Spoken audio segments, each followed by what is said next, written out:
अभी 7 डेज़ पहले अभी राठी हॉस्पिटल में एक पेशेंट भर्ती हुई, 25 वर्ष की उसकी उम्र थी, अनमैरिड लड़की थी। तो उसकी कंप्लेंट्स थी कि उसको ब्लीडिंग हो रही है और काफ़ी पेल दिख रही थी, मतलब कि खून की कमी थी और पेट में दर्द था।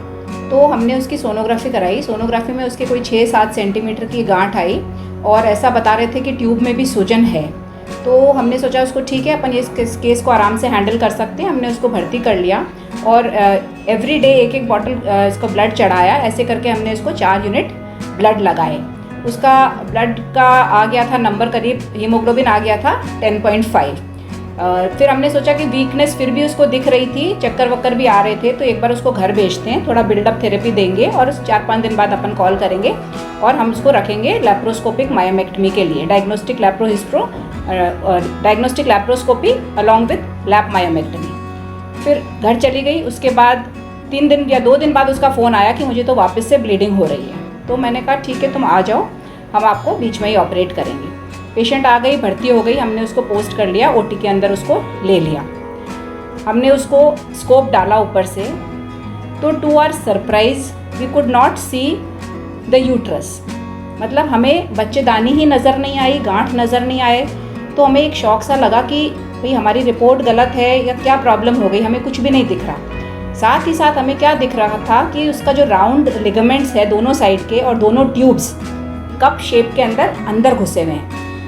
मेरा पहले ये देखा हुआ था, ये फिल्म होती है, ये पिक्चर होती है इन्वर्जन यूट्रस की। इन्वर्जन यूट्रस 2 तरह के होते हैं, एक तो होता है परप्यूरियल इन्वर्जन ऑफ यूट्रस और एक होता है नॉन परप्यूरियल। दोनों में फ़र्क है कि एक तो डिलीवरी के टाइम जो बच्चेदानी होती है वो उल्टी होके नीचे आ जाती है योनि के अंदर, वो अधिकतर डिलीवरीज के टाइम होती है। वो भी 3-4-5 हज़ार डिलीवरी अपन करवाते हैं तो उसमें अपने को एक में मिलती है। लेकिन ये केस था, यंग लड़की, शादी नहीं हो रखी है और ऊपर से पिक्चर ऐसा दिख रहा है कि बच्चेदानी उल्टी होके नीचे आ गई है। इसके पहले जब पेशेंट भर्ती थी हमने इसका पीवी नहीं किया था, बिकॉज यंग लड़की अनमैरिड हम लोग पीवी नहीं करते हैं। लेकिन अब हमें जब समझ नहीं आया डायग्नोसिस, तो हमने नीचे देखा तो नीचे पूरा एक मास वजाइना के अंदर पड़ा हुआ था, काफ़ी बड़ा सा, दैट वाज लाइक 7-8 सेंटीमीटर्स का। वी वर श्योर कि ये इन्वर्जन यूट्रस है। सो this was the first time कि हम कोई नॉन प्रेग्नेंट, मतलब प्रेगनेंसी के अलावा जो इन्वर्जन होते हैं वो देखा। अभी हमने इस बार गूगल पे जाके हमने देखा तो पूरे वर्ल्ड में अभी तक not more than 150 cases reported हैं। So this was something very very new for अस।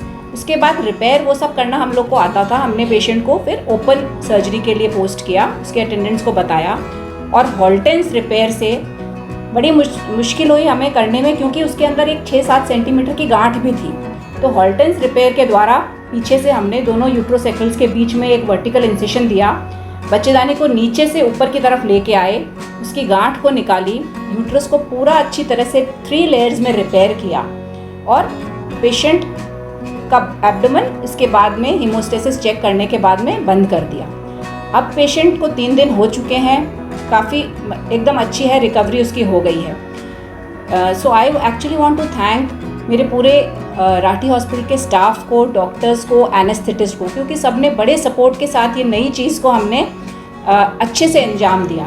उम्मीद करती हूँ कि उस बच्ची का एकदम अच्छी हो जाएगी और उसका भविष्य आगे बेहतरीन रहेगा। Thank you.